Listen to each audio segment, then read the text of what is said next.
একটি রাতকে যদি সুন্দরভাবে কাজে লাগাইতে পারে, বনি ইসরাইলের ওই 4 জন নবীর 80 বছর ইবাদতের থেকেও আপনার উম্মতের একটি রাতের ইবাদত শ্রেষ্ঠ হয়ে যাবে। সুবহানাল্লাহ। আউযু বিল্লাহি মিনাশ শাইতানির রাজীম। বিসমিল্লাহির রাহমানির রহিম। ইন্না আনজালনাহু ফি লাইলাতিল কদর ওয়া মা আদরাকা মা লাইলাতুল কদর। লাইলাতুল কদরি খায়রুম মিন আলফি শাহর। তানাজ্জালুল মালাইকাতু ওয়ার রূহু ফিহা বিইذনি রাব্বিহিম মিন কুল্লি আমর। সালামুন হিয়া হাত্তা মাতলাইল ফাজর। এই যে সূরাতুল কদরে পড়লাম, প্রতিটি হরফের বিনিময়ে আল্লাহ পাক রব্বুল আলামিন 10টি করে নেকি আমাদের আমলনামায় দিয়ে দিয়েছেন। পড়েন সুবহানাল্লাহ। শুধু 10 নয়, আমরা জানি রমজান মাসে প্রত্যেকটা সওয়াবকে বর্ধিত করা হয়, বৃদ্ধি করে দেওয়া হয়। এর পরিমাণ যে আল্লাহ তাআলা কত বৃদ্ধি করবেন, এটা একমাত্র কে জানে? আরো জোরে বলেন, আল্লাহ তাআলা জানে। বিশ্বনবীর সাহাবী বর্ণনা করেন, আমাদেরকে নবীজি সাল্লাল্লাহু আলাইহি ওয়াসাল্লাম একদা একটা কাহিনী শোনাচ্ছিলেন, ওয়াজ করতেছিলেন। বিশ্ব নবীজি বললেন, বনি ইসরাইলের 4 জন মর্যাদাবান নবী ছিল, যাদের সিফাত ছিল দিনের বেলায় তারা রোজা রাখত, দিনের বেলায় তারা রোজা রেখে আল্লাহর পথে জিহাদ করত, আর রাতের বেলায় তাহাজ্জুদ আদায় করত। এভাবে তারা 80 বছর পর্যন্ত করেছে। কত বছর? 80 বছর পর্যন্ত করেছে। নাম তাদের এসেছে হযরতে আইয়ুব আলাইহিস সালাতু ওয়াস সালাম, জাকারিয়া আলাইহিস সালাতু ওয়াস সালাম, ইজকিল ইবনে আজুজ ও ইউশা ইবনে নুন আলাইহিস সালাতু ওয়াস সালাম।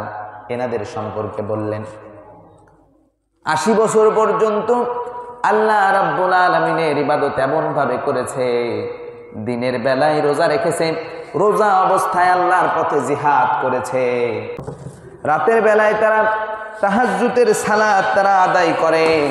আমার প্রিয় ভাইরা, এই কথা যখন বিশ্বনবীর সাহাবীরা শুনলেন, তারা আফসোস করলেন।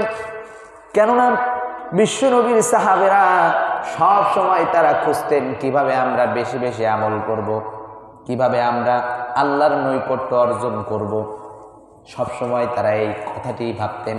কিন্তু যখন শুনলেন আগের কালের নবীরা এত হায়াত পাইতো, তাদের সাহাবাগণও এত হায়াত পাইতো, মানুষজন 900 বছর পর্যন্ত বাঁচছে, 900 বছর পর্যন্ত বেঁচে থাকতো, 1000 বছর পর্যন্ত হায়াত পাইতো।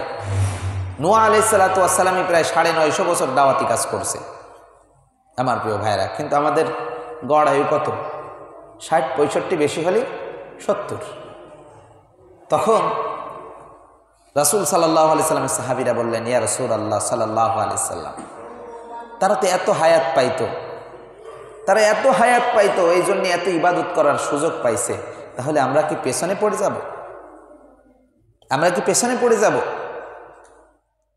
বিশ্বনবীর সাহাবারা যখন কেঁদে কেঁদে হায়রান হয়ে গেলেন, মনের ভেতরে ভারাক্রান্ত হৃদয় নিয়ে যখন নবীজির সামনে বসে আছে, মন খারাপ, আল্লাহর রাসূলের সাহাবারা, আল্লাহর রাসূলের উম্মতের মন খারাপ, আরশের উপর থেকে বসে বসে এই বিষয়টা দেখে কে? আরো জোরে বলা লাগবে, আল্লাহ রাব্বুল আলামিন সঙ্গে সঙ্গে হযরতে জিবরাইল আলাইহিস সালাতু ওয়াস সালামকে বিশ্ব নবীজির কাছে পাঠিয়ে দিলেন। হযরতে জিবরাইল আলাইহিস সালাতু ওয়াস সালাম বললেন, নবীজি মন খারাপ করে বসে থাকবেন না, আপনার মালিক আপনার জন্য এমন একটা উপহার দিয়েছেন, আপনার উম্মতদেরকে খুশি হতে বলেন, মন খারাপ করার কোনো দরকার নাই। বনি ইসরায়েলের ওই নবীরা 80 বছর ইবাদত করার কারণে যত সওয়াব পেয়েছে, আপনার উম্মতদেরকে আল্লাহ রাব্বুল আলামিন এমন একটি রাত দিয়েছেন, একটি রাতকে যদি সুন্দরভাবে কাজে লাগাইতে পারে, বনি ইসরায়েলের ওই 4 জন নবীর 80 বছর ইবাদতের থেকেও আপনার উম্মতের একটি রাতের ইবাদত শ্রেষ্ঠ হয়ে যাবে। সুবহানাল্লাহ। উম্মতে মুহাম্মাদিকে আল্লাহ রাব্বুল আলামিন কতটা ভালোবাসেন, প্রতিটি ক্ষেত্রে শুধু বোনাস আর বোনাস দিয়েছেন। হাদিস এবং কোরআনুল কারীম পড়ে যতটুকু বুঝতে পেরেছি, আমাদেরকে অর্থাৎ নবীজি সাল্লাল্লাহু আলাইহি ওয়াসাল্লামের উম্মতদেরকে আল্লাহ রাব্বুল আলামিন ছোট্ট ছোট্ট কাজের বিনিময়ে যত বড় বড় অফার দান করেছেন, অর্থাৎ পরিশ্রম করব কম, আল্লাহ সওয়াব দেবে বেশি, এইরকম অন্য কোনো উম্মতদেরকে দেন নাই। পড়েন না সুবহানাল্লাহ। এরকম অন্য কোনো উম্মতদেরকে দেন নাই। কাজ করব কম, হায়াত কম, কাজ করব কম, কিন্তু আল্লাহ তাআলা অফার দিয়ে সওয়াব বাড়াই দেবে। সুবহানাল্লাহ। তো এমন একটি রাত হলো এই কদরের রাত। তখন বিশ্বনবীজি সাহাবাদেরকে বললেন, তোমাদের জন্য সুসংবাদ আছে। আল্লাহ পাক রব্বুল আলামিন নাজিল করেছেন, লাইলাতুল কদরি খায়রুম মিন আলফি শাহর। এমন একটা রাত তোমাদেরকে রব্বুল আলামিন খুশি হয়ে দান করেছেন, যে একটা রাতে যদি সুন্দরভাবে ইবাদত করতে পারো, একটা রাতে যদি সুন্দরভাবে কাজে লাগাইতে পারো, আল্লাহ রব্বুল আলামিন খুশি হয়ে 1000 মাস ইবাদত করলে যত সওয়াব, সব সওয়াব তোমাদের আমলনামায় আল্লাহ লিখে দেবে। সুবহানাল্লাহ। সব সওয়াব আল্লাহ রব্বুল আলামিন তোমাদের আমলনামায় লিখে দেবে। আমার প্রিয় ভাইরা, তাফসিরে ইবনে কাসিরের ভাষ্য অনুযায়ী আপনাদেরকে সূরাটি নাজিল হওয়ার কারণ আমি শোনাইলাম। আজকে রাত থেকেই আপনার ইতিকাফের সময়, অর্থাৎ আসরের পরেই যারা ইতিকাফে থাকবেন তাদেরকে চলে আসতে হবে। এবং বিশেষ করে সুন্নাত যে ইতিকাফটা আছে 10 দিনের, আপনারা চাইলে 5 দিন, 1 দিন, 2-3 দিন এভাবেও থাকতে পারেন। আর সুন্নাত যে ইতিকাফ এটা হলো 10 দিনের। রমজান মাসটা অন্য মাসের থেকে শ্রেষ্ঠ কেন? কারণ এই মাসে কোরআনকে অবতীর্ণ করা হয়েছে। আর এই মাসের ভিতরে, এই মাসটা অন্য মাসের থেকে শ্রেষ্ঠ। আবার এই মাসের ভিতরে শ্রেষ্ঠ একটা রাত আছে, যেই রাতে আল্লাহ পাক রব্বুল আলামিন কোরআনকে অবতীর্ণ করেছেন। পড়েন না সুবহানাল্লাহ। অর্থাৎ এই রাতে কিভাবে আল্লাহ তাআলা কোরআনকে অবতীর্ণ করেছেন, হাদিস শরীফের বর্ণনা অনুযায়ী জানা যায়, এই রাতে আল্লাহ পাক রব্বুল আলামিন কোরআনুল কারীমকে লাউহে মাহফুজ থেকে দুনিয়ার আসমানে, অর্থাৎ প্রথম যে আসমান, এই আসমানে বাইতুল ইজ্জত নামক একটা স্থান আছে, সেখানে একবারে নাজিল করছে। কয়বারে? এই লাইলাতুল কদরে আল্লাহ তাআলা সেখান থেকে একবারে, সুরক্ষিত ফলকে এই কোরআনটা আগেই লেখা ছিল, একবারে আল্লাহ তাআলা কি করছেন? নাজিল করছেন। নাজিল করার পর এই যে প্রথম আসমানের যে বাইতুল ইজ্জতে কোরআনটাকে নাজিল করা হয়েছে, ওখান থেকে সুদীর্ঘ 23 বছরে আল্লাহ রাসূল সাল্লাল্লাহু আলাইহি ওয়াসাল্লামের প্রয়োজন অনুসারে আল্লাহ পাক রব্বুল আলামিন কখনো একটা আয়াত, কখনো পূর্ণ একটা সূরা, কখনো 30টা আয়াত, এভাবে আল্লাহ রব্বুল আলামিন 23 বছর ধরে পুরো কোরআনকে নাজিল করেছেন দুনিয়ার আসমান হতে। পড়েন সুবহানাল্লাহ। কিন্তু এই লাইলাতুল কদরে লাউহে মাহফুজ সরাসরি কোরআন যেখানে লেখা ছিল, ওখান থেকে একবারে নাজিল করেছেন কোথায়? প্রথম আসমানে, দুনিয়ার আসমানের বাইতুল ইজ্জতে। আমার ভাইয়েরা, তো যেহেতু এই রাত্রেই নাজিল হয়েছে, এই কারণে সর্বশ্রেষ্ঠ রাত হলো এটা। সর্বশ্রেষ্ঠ রাত কোনটা? এই লাইলাতুল কদর।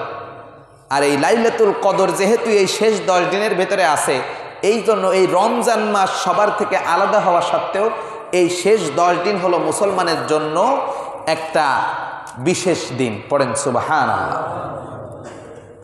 হাদিস শরীফের ভেতরে এসেছে, আয়েশা রাদিয়াল্লাহু তাআলা আনহা বলেন, কানা রাসূলুল্লাহি সাল্লাল্লাহু আলাইহি ওয়াসাল্লাম ইযা দাখালাল আশরু আহইয়া আল-লাইলা ওয়া আইকাযা আহলাহু ওয়া জাদ্দা ওয়া শাদ্দাল মিযজারা। নবীজির প্রিয়তমা বিবি হযরতে আয়েশা রাদিয়াল্লাহু তাআলা আনহা বলেন, যখন রমজানের শেষ 10 দিন এসে যেত, বিশ্ব নবীজি সাল্লাল্লাহু আলাইহি ওয়াসাল্লাম প্রচুর ব্যস্ত হয়ে উঠতেন, নিজে জেগে থাকতেন এবং আমাদেরকেও জাগিয়ে দিতেন, অর্থাৎ নিজের সন্তান সন্ততি স্ত্রীদেরকে তিনি জাগিয়ে দিতেন। কাউকে ওই রাত্রে ঘুমাইতে দিতেন না। প্রথম যেই 20 দিন, প্রথম যেই 20 দিন, এই 20 দিনে নবীজি সাল্লাল্লাহু আলাইহি সাল্লাম তারাবির নামাজ পড়ে গিয়ে একটু ঘুমাইতেন, আবার শেষ রাতে উঠে তিনি নামাজ আদায় করতেন। কিন্তু এই যে 10 দিন, অর্থাৎ আজকে থেকে ঈদের আগের দিন পর্যন্ত এই যে 10 দিন 10 রাত, এই 10 রাতে বিশ্ব নবীজি সাল্লাল্লাহু আলাইহি ওয়াসাল্লামের হাদিস থেকে আমরা জানতে পারি রাসূলুল্লাহ সাল্লাল্লাহু আলাইহি ওয়াসাল্লাম এই 10 রাতে মোটেও ঘুমাতেন না। কি করতেন না? ঘুমাতেন না। অর্থাৎ তিনি লাইলাতুল কদর খোঁজার জন্য প্রচুর ব্যস্ত হয়ে পড়তেন। নবীজি সাল্লাল্লাহু আলাইহি সাল্লামের আমরা হাদিস থেকে জানতে পারি রাসূল সাল্লাল্লাহু আলাইহি সাল্লামকে একবার লাইলাতুল কদর সম্পর্কে জানাই দেওয়া হয়েছিল যে এই দিন লাইলাতুল কদর বা এই রাতে লাইলাতুল কদর হবে। কিন্তু রাসূল সাল্লাল্লাহু আলাইহি সাল্লাম বলেন যে সেটা আমাকে ভুলিয়ে দেওয়া হয়েছে। কি করা হয়েছে? ভুলিয়ে দেওয়া হয়েছে। কেননা এত দামি একটা গিফট আপনাকে দেবে আর সেটা একটা রাত আপনাকে নির্দিষ্ট করে দেবে, সারা বছর আকাম কোকাম করে এসে ওই দিনে আপনি ক্ষমা পেয়ে নেবেন। এত সোজা। জান্নাতটাকে হাতের মোয়া? হাতের মোয়া না আমার ভাইয়েরা। যে কথাটা বলতেছিলাম, এই জন্য আল্লাহ রাব্বুল আলামিন বলে দিয়েছেন এই 10 দিনের ভিতরে একদিন আমি রাখছি, তারপরও আরও বেশি খুসুসান খাসা, আরও বেশি স্পেশাল করে বলে দিলেন বেজর রাতগুলো তালাশ করো। কোন রাত? 21, 23, 25, এরপরে 27, 29 বেজর রাতগুলো কি করো? তালাশ করো।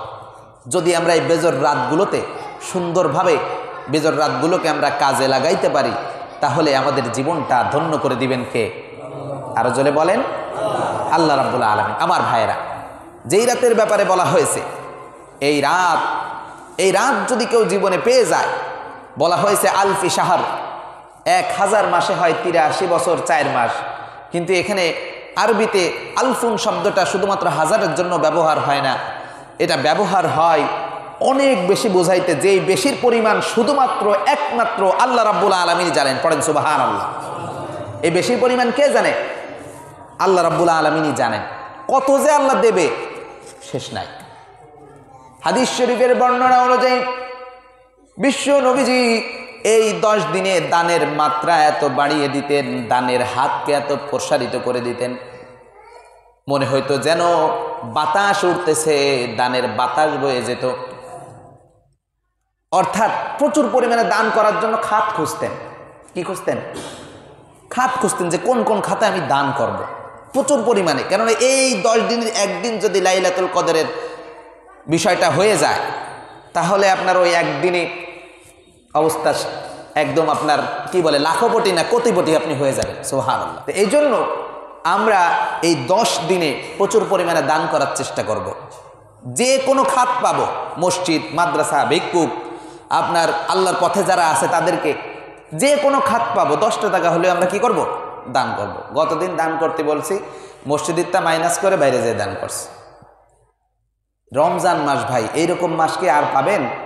আপনাদেরকে দান করতে বলে আমার লাভ কি বলেন? একটাই লাভ, সেটা হলো আপনারা দান করলে এই বলার কারণে আমি একটা সওয়াব পাবো এবং আপনাদের সাথে তো আমিও শরীক হয়েছি। কারণ এই সওয়াব কি শুধু ইমামের লাগবে নাকি মুসল্লিরও লাগবে? মুসল্লিরও লাগবে, ইমামেরও লাগবে। এই সওয়াব প্রত্যেকের ব্যক্তিগত আমলনামায় যোগ হবে। প্রত্যেকেই চায় জান্নাতে যাইতে, কেউ কি চায় জাহান্নামে যাইতে? এই রমজান মাস হলো আপনার সুবর্ণ সুযোগ, অফারের মাস। যত জায়গা পাবেন তত জায়গায় দান করবেন, কোনো জায়গায় কমতি করা যাবে না। কোনো জায়গায় কি করবেন না? কমতি করবেন না আমার ভাই। রাসূল সাল্লাল্লাহু আলাইহি সাল্লাম যে নবীর আগের সবকিছু মাপ, সামনের সবকিছু মাপ, মাসুম করে আল্লাহ পাক দুনিয়াতে পাঠিয়েছেন এবং তিনি জান্নাতে যাবেনই, আল্লাহ তার উপর সন্তুষ্ট। সেই নবী তিনি প্রতি এই রমজান মাসে তিনি বাতাস বইয়ে দিতেন। আল্লাহু আকবার।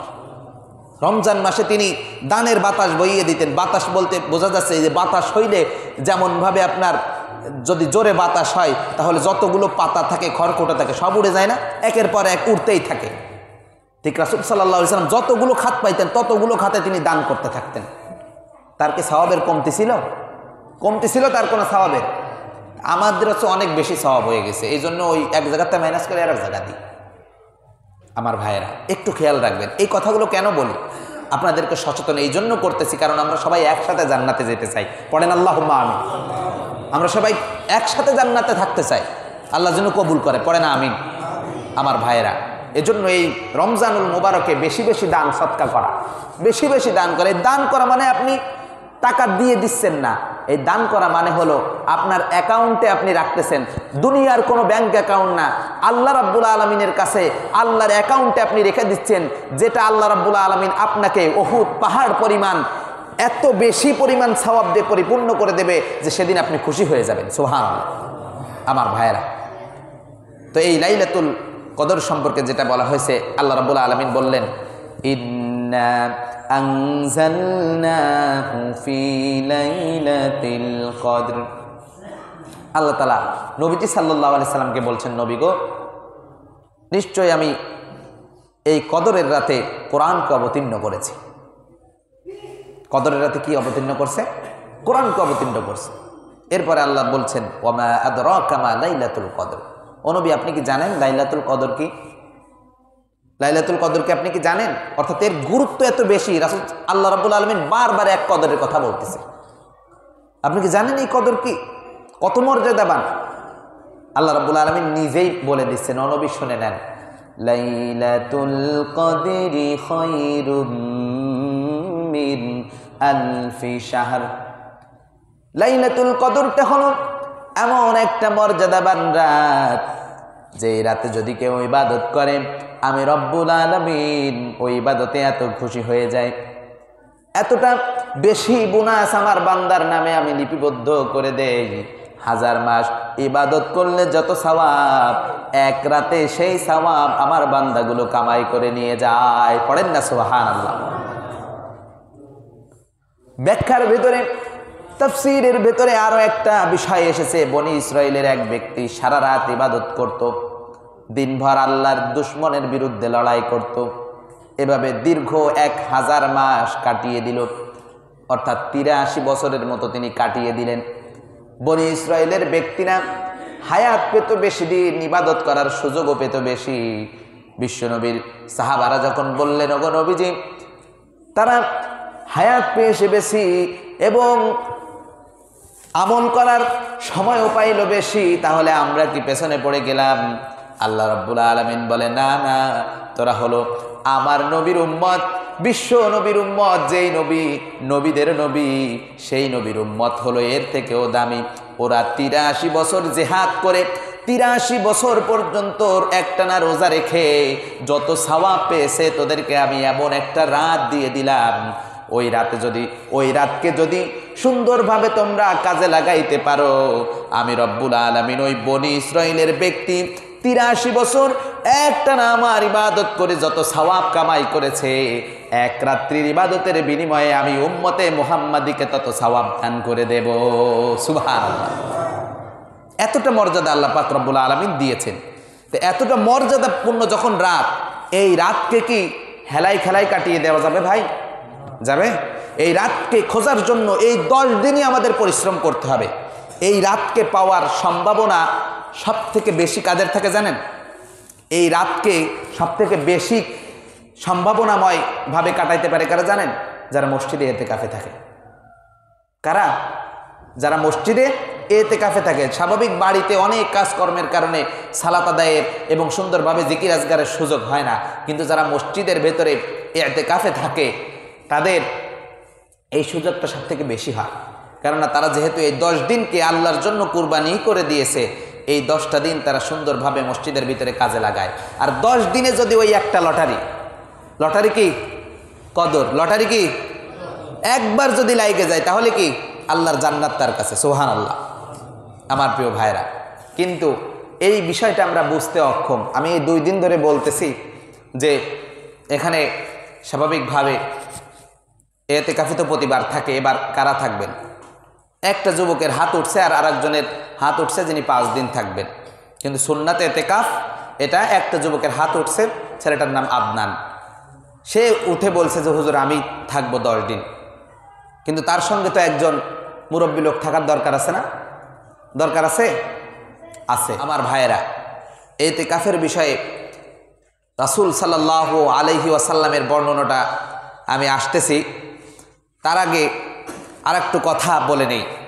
যেদিন এই লাইলাতুল কদর হবে, যেদিন এই লাইলাতুল কদর হবে, এদিনের কিছু আলামত আছে। কি আছে? আলামত আছে, যেটা আমরা হাদিসের বর্ণনা থেকে পাই।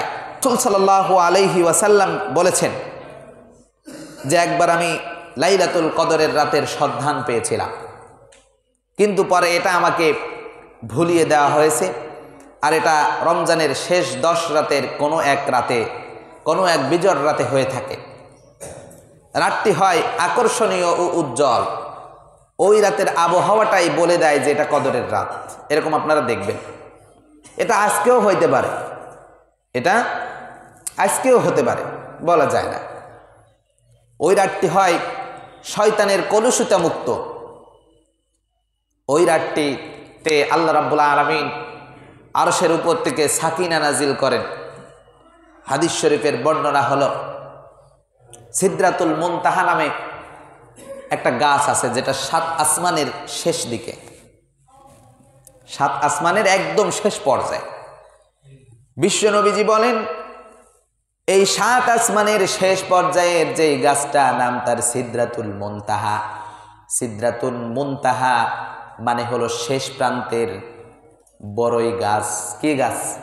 বড়ই। সিদরাতুন শব্দের অর্থ বড়ই, মুনতাহা মানে শেষ প্রান্তের, শেষ প্রান্তের বড়ই গাছ। এই গাছটির বর্ণনা হাদিস শরীফের ভিতরে এমনভাবে দেওয়া হয়েছে, এই গাছের যে চূড়া, সর্বোচ্চ শিখর, এই চূড়াটা হলো জান্নাতে গিয়ে ঠেকছে। পড়েন সুবহানাল্লাহ। আর এই গাছের যত ডালপালা, এগুলো বিস্তৃত আল্লাহ রাব্বুল আলামিনের মহান কুরসির নিচে। আল্লাহ রাব্বুল আলামিনের একটা কুরসি আছে না? কুরসি মানে কি? চেয়ার। আল্লাহ রাব্বুল আলামিনের এই কুরসির নিচ দিয়ে এই সিদরাতুল মুনতাহার ডালপালাগুলো বিস্তৃত। পড়েন সুবহানাল্লাহ। হাদিস শরীফের ঘোষণা হলো, এর এত প্রশস্ত এই গাছের, এত বড় এই গাছের প্রতিটি ডালে ডালে নয়, প্রতিটি পাতায় পাতায় আল্লাহ রাব্বুল আলামিনের ফেরেশতা থাকে। পড়েন সুবহানাল্লাহ। একটি অংশ ফেরেশতা দ্বারা ঢাকা ছাড়া খালি নাই, একটি অংশ খালি নাই। এই যে বলা হয়েছে, তানাজ্জালুল মালাইকাতু ওয়ার রূহু ফিহা বিইজনি রাব্বিহিম মিন কুল্লি আমর।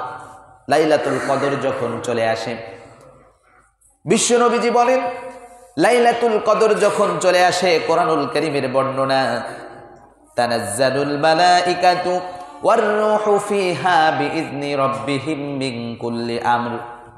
আল্লাহ রাব্বুল আলামিন আল্লাহর পক্ষ থেকে এই লাইলাতুল কদরে, বা যেই রাত হিসেবে চেনেন শবে কদরের রাতে, আল্লাহর পক্ষ থেকে ফেরেশতা নাজিল হয় জিবরাইল আলাইহিস সালাতু ওয়াস সালামের নেতৃত্বে। কার নেতৃত্বে? জিবরাইল আলাইহিস সালাতু ওয়াস সালামের নেতৃত্বে আল্লাহর পক্ষ থেকে ফেরেশতা এদিন নাজিল হয়।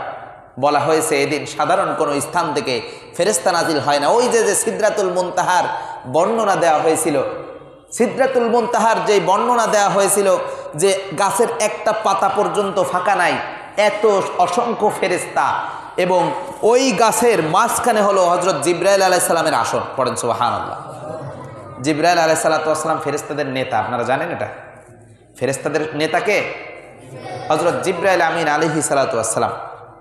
তিনি যেহেতু ফেরেশতাদের লিডার, এই রাতে আল্লাহ রাব্বুল আলামিনের হুকুমে তিনি ওই অসংখ্য ফেরেশতা যারা সিদরাতুল মুনতাহার প্রত্যেকটি ডালে ডালে বসা, সিদরাতুল মুনতাহার প্রত্যেকটি স্তরে স্তরে বসা, ওই ফেরেশতাদেরকে নিয়ে আল্লাহ রাব্বুল আলামিনের নির্দেশে ওই লাইলাতুল কদরের পৃথিবীর ভিতরে প্রত্যেকটা স্থানে তারা বিচরণ করে। সুবহানাল্লাহ।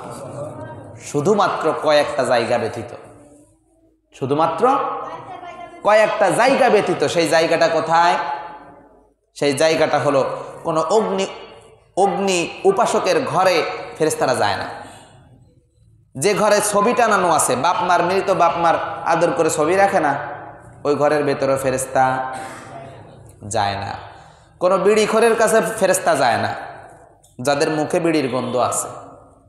ফেরেশতা যায় না।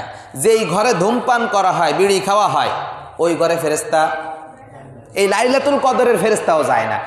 তো কদর পাবেন কেমনে? আমি ওই যে প্রথম জুমায় বলছিলাম, কেউ হাত তোলে নাই, প্রেস্টিজের বিষয়। অথচ এইসব লোককে চার দোকানে গেলে এমনি দেখা যাবে না। তখন যদি জিজ্ঞেস করে কাকা প্রেস্টিজ এমন গেল কই? রমজান মাস তওবা করার মাস।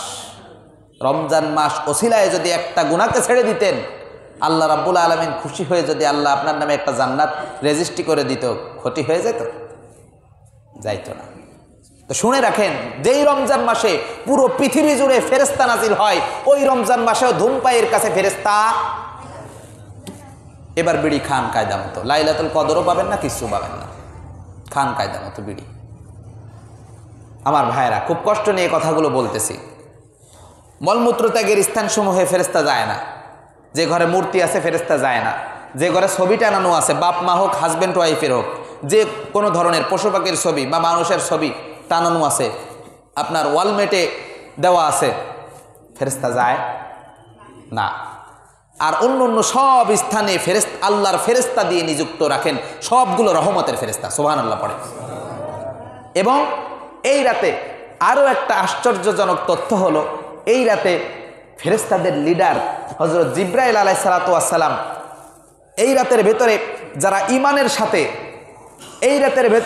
যারা ঈমানের সাথে সওয়াব লাভের উদ্দেশ্যে রাত্রি জাগরণ করে নামাজ আদায় করবে, আল্লাহ রাব্বুল আলামিনকে স্মরণ করবে, তাদের সাথে হযরত জিবরাইল আলাইহিস সালাতু ওয়াস সালাম এসে মুসাফাহা করে, সুবহানাল্লাহ পড়ে। ফেরেশতাদের লিডার তিনি এসে মুসাফাহা করেন, সরাসরি হাদিস থেকে বলছে আমার ভাইয়েরা। তিনি এসে মুসাফাহা করেন এবং রাসূল সাল্লাল্লাহু আলাইহি ওয়াসাল্লাম এর দৃষ্টান্ত দিয়ে দিয়েছেন যে মুসাফাহার দৃষ্টান্ত কি। বুঝবো কেমনে যে মুসাফাহা করে? বুঝবেন যে যাদের অন্তরটা এই রাতে বিগলিত থাকে, যাই নামাজে বসে প্রচুর কান্নাকাটি করে, বা কান্না আসতেছে, আল্লাহ গুনাহ করছি মাফ করে দাও, আল্লাহ বুঝি নাই মাফ করে দাও, আল্লাহ সামনে তো আর গুনাহ করব না, মাফ করে দাও।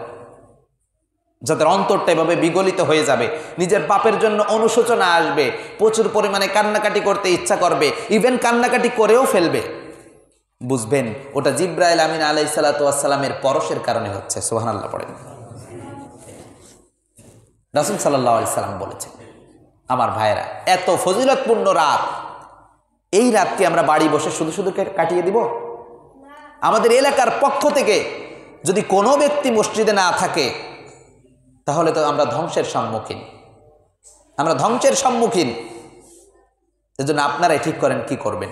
এবার আসি ইতিকাফের ফজিলত সম্পর্কে। রাসূল সাল্লাল্লাহু আলাইহি সাল্লাম বলেছেন, মুস্তাদরাকে হাকিমে হাদিসটি এসেছে, মান মাশা ফি হাজাতিন আখিহি, কোনো ব্যক্তির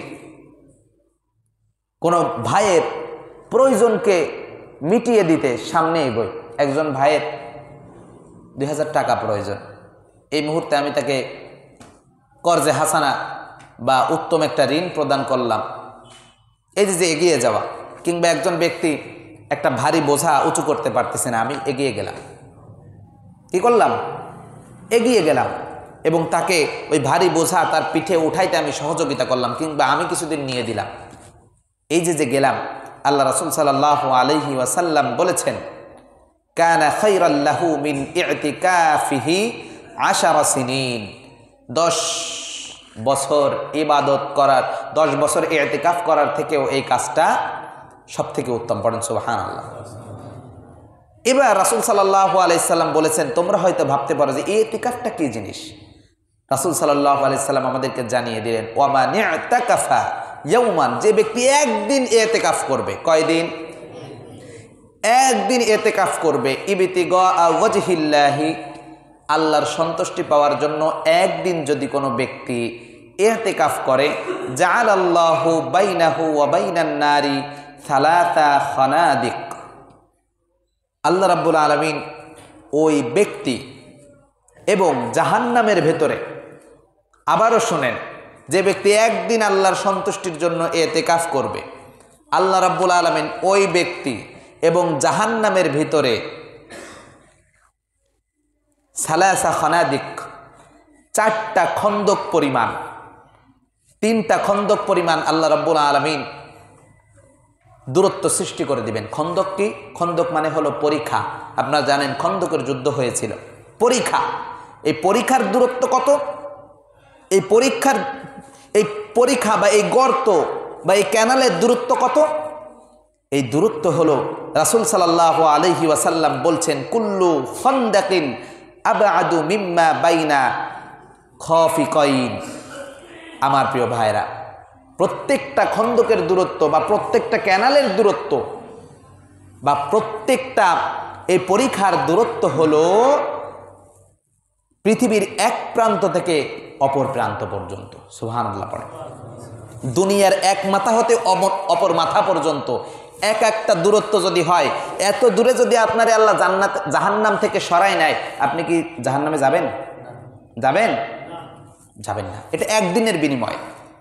তাহলে 3 দিনের বিনিময়, 10 দিনের বিনিময়, 3 10 30টা খন্দক পরিমাণ। তার মানে আল্লাহ রাব্বুল আলামিন আপনার থেকে জাহান্নামকে মাইনাস করে দেবে। সুবহানাল্লাহ। ওই ব্যক্তিকে জাহান্নাম ওই ব্যক্তির জন্য আল্লাহ রাব্বুল আলামিন হারাম করে দিবে। এর থেকে বড় অফার কিছু আছে? আছে এর থেকে বড় অফার? আমার ভাইয়েরা, এজন্য এখন আমি জানতে চাইব, আল্লাহর সন্তুষ্টির জন্য ইতিকাফে কারা থাকবেন? এখান থেকে আমি এক দুইজন নেবই, নিতেই হবে, না নিলে হবে না ভাই।